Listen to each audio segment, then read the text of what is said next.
Señor. Buenas noches, hermanos, hermanas. Siempre un gusto, un placer compartir con ustedes hoy en este programa especial de Navidad que estamos organizando para ustedes. Y qué bueno poder compartir en esta ocasión con nuestro querido y reverendo Padre Tony Bonilla. Buenas noches, Padre Tony, ¿cómo está? Buenas noches, Luis. Buenas noches también a los amigos televidentes que cada sábado hacen su cita para este gran programa y este programa especial que estamos celebrando de Navidad. Ciertamente, Padre, es Navidad y qué bueno que nosotros tenemos la oportunidad de darle un sentido propio, el correcto, del que nace y surge todo. Yo comentaba esta mañana en el programa de radio que escuché a una joven hablar en uno de los colegios de acá de Puerto Plata sobre lo que es Navidad y en ningún momento mencionó a Jesús. Y dije, wow, qué lejos y cuánto nos falta por evangelizar. Padre, Navidad. ¿Cuál es el sentido que vemos nosotros y debemos tener nosotros en Navidad? ¿Navidad es una fecha o es un acontecimiento?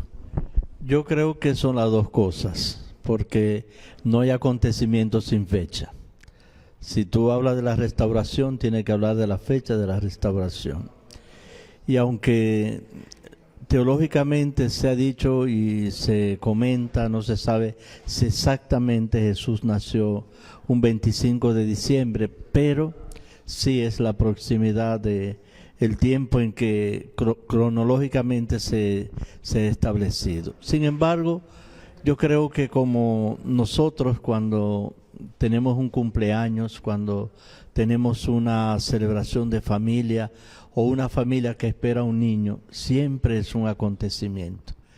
Pero mucho más es el acontecimiento de las promesas cumplidas de que vendría el Mesías, el Salvador, que vendría también a instaurar un nuevo reino.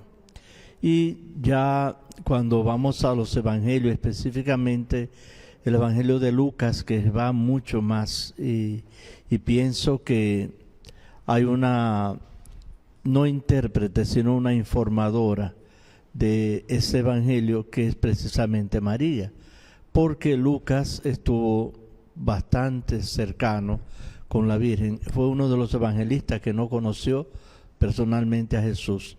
Pero cómo nos narra ese acontecimiento de la anunciación del ángel, de hacer en María la mujer que se hace vasija para que Dios a través de ella pueda llegar a nosotros. Y partiendo de ese elemento de la anunciación del ángel, ¿cómo va a ser esto? Yo no conozco varón, es la palabra, pero el ángel dice, tranquilízate María, porque la obra que viene no es obra humana, es obra del Espíritu Santo. Y esto hace entonces María que acepta. Por eso ella termina con unas palabras diciendo que se cumple en mí la voluntad del Padre.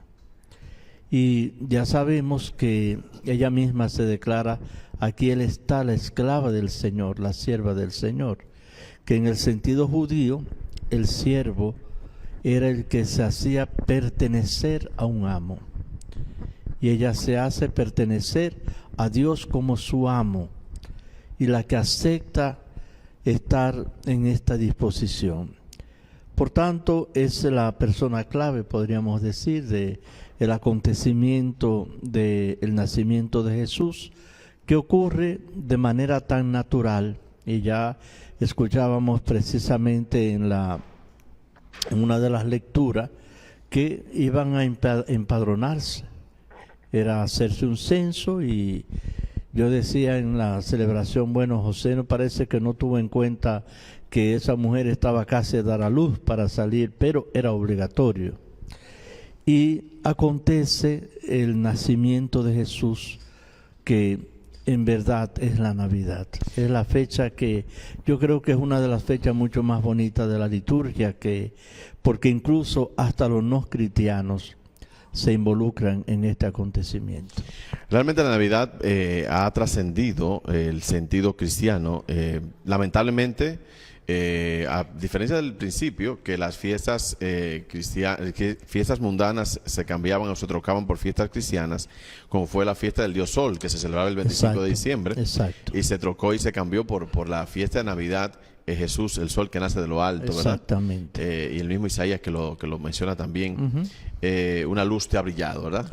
Exacto. Pero en el sentido, Padre, general y concreto, vemos acá que el nacimiento de Jesús no sucedió en Nazaret, sino que, como usted dice, producto del censo, hay un viaje hacia Exacto. Belén. Pero esencialmente fue como el cumplimiento de una profecía. El viaje iba hacia otro lugar. Exacto. Lo que pasa es que el parto ocurre en Belén. Exacto. Pero tendríamos que ir a la profecía del Miqueas, el capítulo 5, versículo 2, que dice: y tú, Belén de Éfrata, de ti nacerá el Salvador. Por tanto, ya eso estaba anunciado siglos antes de que ese lugar sería donde iba a nacer el Salvador. Entonces, ¿qué yo pienso? Cuando una mujer está embarazada, lo más natural es los chequeos que se hacen, en la proximidad del tiempo del parto, cuándo va a nacer, y hasta una persona muy pobre siempre se prepara. José y María no tuvieron esa oportunidad. Y dice la palabra que no encontraron lugar en la posadera. ¿Por qué no encontraron lugar? Porque había una multitud de gente que caminaba a empadronarse también. Y no había ni los teléfonos, ni los celulares, ni las reservaciones como tenemos hoy en los hoteles, sino más bien que llegaron, pero no hay lugar, está ocupado. Yo pienso que hay una reflexión muy profunda que podemos hacerlo desde la parte humana. José, María, los pastores, los que están ahí, el niño Jesús, de la parte humana que nosotros vemos. Pero también había otra parte que no era humana, que eran los animales que estaban ahí, porque era el lugar para ellos. Y resulta que Jesús nace en un pesebre porque no había lugar para colocarlo donde podía estar. Las hermanas de la Visitación en el monasterio se rieron porque yo decía que hay un elemento de José que nosotros nunca lo resaltamos, y es que José tuvo que ser partero. Sí. Ay, no había nadie que le ayudaba. Llegó el momento y hay que actuar. Pero, ¿qué es mirar nosotros desde la Navidad? Si los ángeles, dice la palabra, que el coro de ángeles cantaban, glorificaban a Dios, los pastores que llegan, la estrella que va dando la señal de que ahí ha nacido el Salvador. Y es una profecía que se cumple, como ya decía en Miqueas, cuando nos dice que ahí va a nacer el Salvador. Entonces podemos destacar, Padre, entonces de eso, y a partir de lo que usted comenta, que Dios se sirve de lo pequeño, de lo que está descartado por el hombre. Porque Belén, ¿qué era Belén? Belén era un pequeño pueblo. No, era un pueblito que ni siquiera se tenía en cuenta. Así es. Era quizás, podríamos decir con palabra hoy, insignificante. Y sin embargo, Dios hace valer. Sin embargo, Dios, mira, nace un pueblito que no tiene importancia. Nace en un pesebre que era un lugar para los animales. Sí. Nace en un sitio donde nadie puede. José no pudo decir a nadie, ven a ayudarme. O sea, pero ¿qué nos enseña esto? Que desde la pequeñez Dios también sabe sacar las cosas grandes para los hombres. Entonces, Dios se vale de lo pequeño y al mismo tiempo se hace pequeño. Exacto. Se hace pequeño. Entonces, Dios lo que hace es engrandecer la humildad, porque muchas veces uno entiende que el tener, el poseer, el éxito humano, exacto, es lo importante. Entonces Dios dice, no, eso no es lo importante. Lo más importante es que desde tu sencillez, desde tu pequeñez, tú tengas en tu corazón al Rey de Reyes y al Señor de Señores. ¿Pudo la gente pensar que el Hijo de Dios naciera en un palacio? Claro. Y el hecho de que los Reyes Magos, que son los que sienten también la invitación de parte de Dios de que ha nacido el Salvador. ¿Por qué Herodes le dice, mire, vayan, averígüense, porque yo también quiero ir a adorarlo? quiero ir a adorarlo. Pero Dios sabe, como tú decías, de las cosas pequeñas, hacer las cosas grandes, para que uno entienda de que no es la ostentación lo que hace al hombre grande, sino la humildad de ponerse siempre en las manos de Dios. En este tiempo de Navidad, Padre, ¿qué diferente podemos hacer a los que hicieron esos posaderos que no encontraron un espacio para el grande, para el dueño de todo y de todas las cosas, el rey del universo, y no encontró un lugar donde quedarse? ¿Qué podemos hacer diferente? Yo creo que Navidad supone que el pesebre que hoy nosotros tenemos que presentar a Dios es el corazón.